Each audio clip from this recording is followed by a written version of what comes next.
All right, let's get right into it. Sometimes a single sentence can hold an entire universe of meaning, and that's exactly what we're doing today. We're not just looking at some list. We're going to deconstruct a really profound statement about the human mind, about how it can literally build our future or, completely tear it down. And here it is. This is the sentence that sparked this whole thing. 17 wrong mindsets ruin happiness and a good future. That's it. It's so short, so direct, but wow, is it powerful. You can almost think of it like a formula, right? And our job right now is to unpack every single part of that formula to see what it's really telling us. And look, this brings it right home. This isn't some abstract philosophical idea. No, this is a direct question for you, right now. Are the thoughts bouncing around in your head, are they the architects building the life you dream of? Or are they the demolition crew just swinging a wrecking ball? So, to really crack this code, we have to start with the first clue, and that's the word mindset. In the original text, the word used is isha, yisha, and trust me, this means way, way more than just a fleeting thought. Think of it like this. Your mindset is your mind's internal operating system. Seriously, it's not just about what mood you're in today. No, it's the deep, underlying programming that's always running in the background. It's filtering everything you see and experience, and it's telling you what it all means. It's the very lens through which you see your entire world. And here's a perfect example of how that operating system works in real life. Picture it. Two people, same exact challenging task in front of them. The one with the limiting mindset, their brain immediately says, nope, this is too hard, I'm going to fail. It's a dead end. But the other person with the growth mindset, their brain goes, ooh, a challenge. Okay, how can I tackle this? The situation is identical, but their internal programming creates two totally different realities. Okay, now for the second keyword in our little formula, the word for ruin. In the original, it's song song, zong song. And let me tell you, this word is, well, it's way more intense than just ruin. This is so important.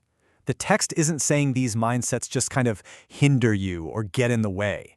The word sung song literally means to bury something, to send it to its grave. Think about that. It means these mindsets aren't just passive roadblocks. They are active forces of self-sabotage. They are literally burying your potential alive.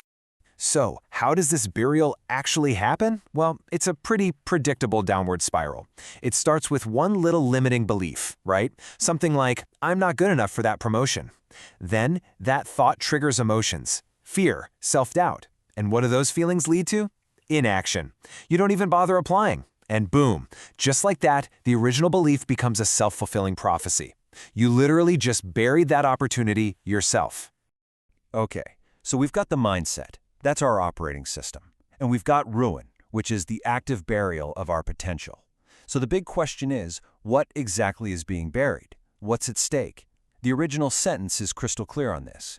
And we're not talking about small stuff here. We're talking about the two things pretty much every human on the planet wants. First, xingfu, which is happiness, right? Contentment, right here, right now. And second, mei hao wei lai, a good, beautiful future. That's what's on the line. These aren't just nice ideas. They are the absolute core of a life well lived. All right, so we've dissected the sentence. We've looked at how the whole mechanism works. But the most important part of this whole thing isn't just understanding the idea. It's about what you do with it. It's about turning that focus back on yourself. Let's rewind right back to the beginning. Remember that number? 17. The sentence says there are 17 of these destructive mindsets, but here's the fascinating part. The text never actually tells us what they are. We get a number, but we don't get the list. And honestly, this is where it gets really brilliant. The fact that there's no list, that's not a mistake. That is the entire point. Think about it. If the author just gave us a list of 17 things, we'd read it, go, huh, interesting, and then forget about it. It would be about their ideas. By leaving it blank, it forces us to do the work, to find our own answers. So that brings us to the real takeaway here. The challenge isn't to try and guess what those original 17 mindsets were. No, the real challenge is to ask yourself a much tougher and much more important question. Forget the list of 17. What is your number one? What's the single biggest limiting belief that is actively, right now, burying your happiness and sending your future to its grave? Because that's the only question that truly matters.